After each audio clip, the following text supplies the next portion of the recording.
Hi,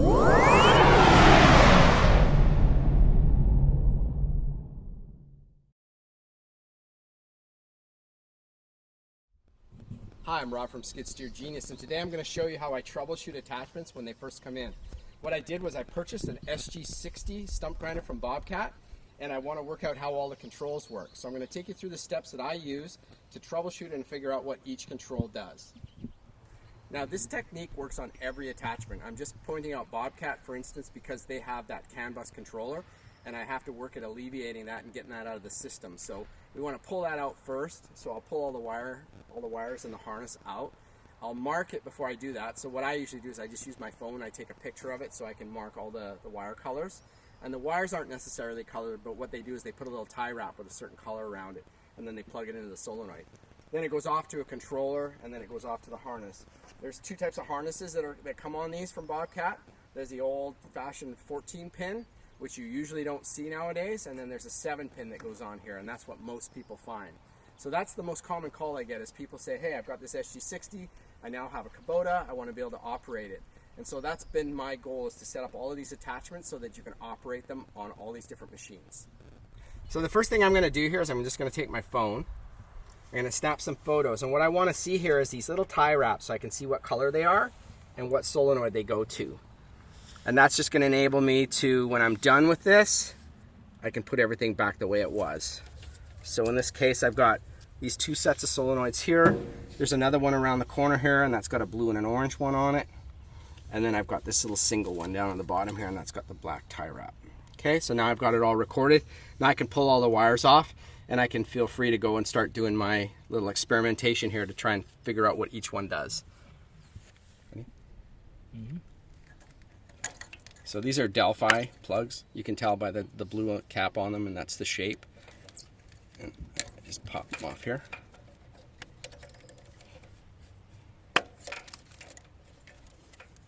Here's the Bobcat controller plug.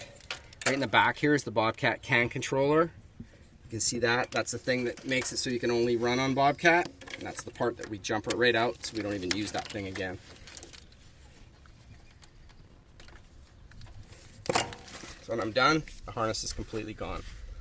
So what I have here is just my handy dandy little battery box with a magnet on it.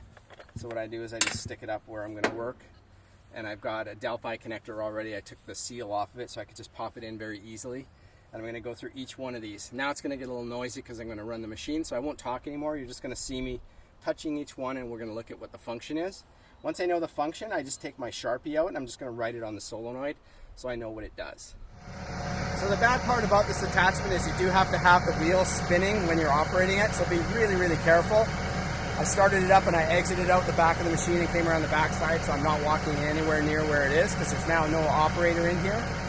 And also when I'm working with my controls, I'm going to have it plugged in but not plugged into the battery. I'll just touch the battery, see what the function is, and unplug it right away so that I'm as safe as possible when I'm doing this.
Okay, so what I've done here is I've powered each one of these solenoids to see what it does.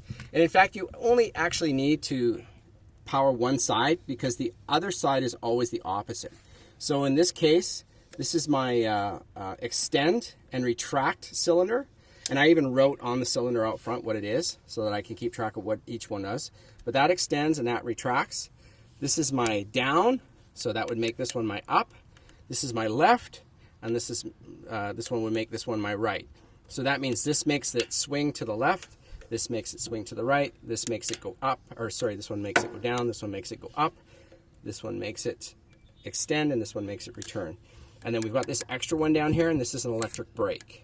And what we can do is we don't necessarily have to use this. We do have harnesses that allow you to use it, but you don't necessarily have to use this because it does spin quite slowly anyways. And most stump grinders don't have this, so it's not even really needed. So what I've done here in really about 2 or 3 minutes with just a little preparation, I've got my little battery box here with my test leads. But in 2 or 3 minutes, I've actually mapped out a very expensive attachment that it's taken a lot of people a lot of time to try and figure out how to get it to operate. And I've done it in just a few minutes. And I've used this technique for over 20 years on all the different attachments that come through the door because most of them arrive, they're used, nobody knows how they're operated, they don't know how the wiring is, there's no manual, there's no schematic. So the very first thing I do is I just go and power the solenoids and see what it does. And then that even helps me to figure out if I've even got the hoses going the right direction, because that's another thing you have to look at when you're working with Bobcat, is you always want to make sure that your hoses are going the right way because their porting is backwards to everybody else's. So once I get all that taken care of, I make sure the wheel's spinning in the right direction. I powered up all the solenoids, we're good to go. And now I'm going to fit one of the Genius harnesses on here just so show you how simple it is to get the thing up and operational in just a few minutes. Okay, so going by my sheet here, I'm just going to start from the beginning. Now every wire has a black, so that's my ground. And now C and D, those are kind of my common ones, and they're usually on the left stick and they go left and right or up and down. They're the easiest accessible ones. So that's kind of the one that I want to make that swing left and right. So that's going to be my left and right one here. So that's my green and my orange. So I just sort those out here. And it doesn't matter on this initial plug-in here if which one is which. If I'm not happy with it, so say I want the left to go left, but it's going right instead, all I have to do is just unplug it from the solenoid and replug it in again. So all I would do is take the top one and put it on the bottom one, put it on the top. So I'm just going to randomly take this right now, plug it in. Okay, I'm already a third of the way there. So now my next pair is my E and F, and that's white and pink. Sometimes it's red, sometimes it's pink, just it depends on the run here. So it's my white, this is white black, so I take my white here. And now this is kind of the second most common one, and it's usually on the right stick. Or it could be a cluster on the left. It all depends on the different machines. So now this one's going to be the one that I use the second most amount of, so that I'm going to use that. That'll be my up and down. So I go, let's see right here. Here's my up and down. Okay, and now my final pair is right here, and this is my extend. So I pull this through over here.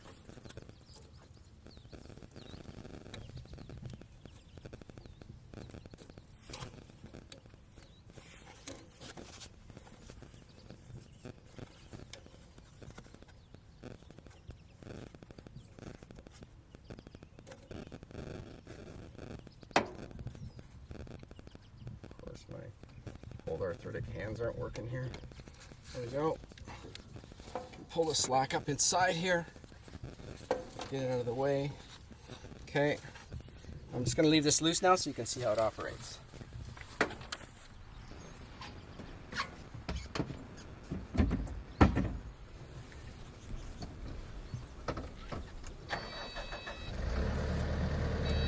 Machine on. Watch my auxiliaries.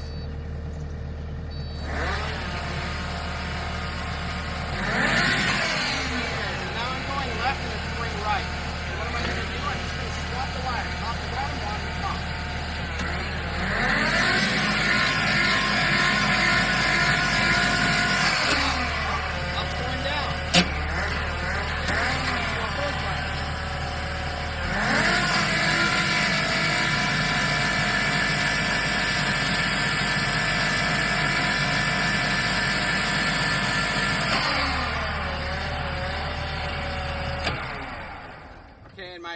extend and retract worked perfectly. So now all I need to do is I need to swap the wires on my up, down, and my swing function. And it's this simple.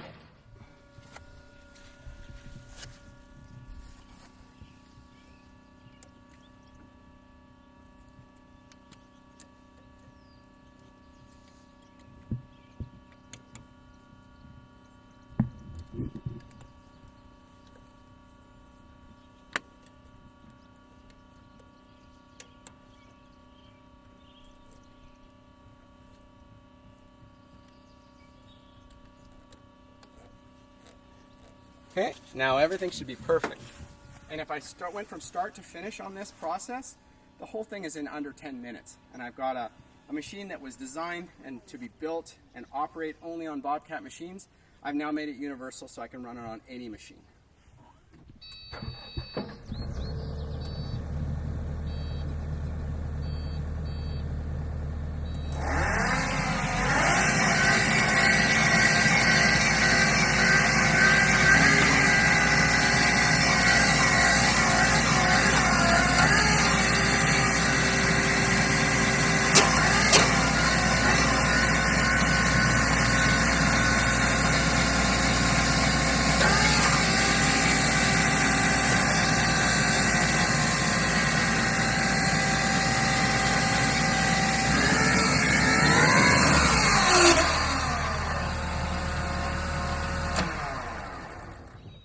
See, I don't have the electronic brake connected in this case, and you see how quickly it's spun down. So it's really not necessary. It's nothing that you absolutely have to have. And again, I think I've said this before, that most machines don't have this. It's just a Bobcat little quirk thing, and I just usually just bypass them. Okay, so you see how quickly that spun down, and that's without the electronic brake. It's your choice whether you remove it or not. It's a safety thing, I suppose, but if you look at how quickly it spins down, especially if you've got it on a tree, you're still grinding, or it's in the dirt or whatever, it'll come to an instantaneous stop. So it's completely up to you what you want to do, but it does make your controls a lot more simplified if you just go with the 6 controls and don't use the electronic brake. So I hope you learned something today on how to troubleshoot attachments. The technique that I showed you can be used on any brand of attachment, and the whole idea is to be able to make it universal so that it'll operate on any type of machine. So if you learned something today and you appreciate what we're doing, please support us by coming to our website often and buying our official Skid Steer Genius harnesses and controllers and parts. Don't try to go around us and try and find it in some of the knockoff guys that are popping up all over the interwebs. They have no clue how this works. I actually put the effort into this stuff. I buy the attachments myself with my own money. I tear them down, create schematics, create wiring harnesses, and then make them available to you in a very simple manner for you to be able to follow and use them very easily. So please come back to our website often and support us. Thank you.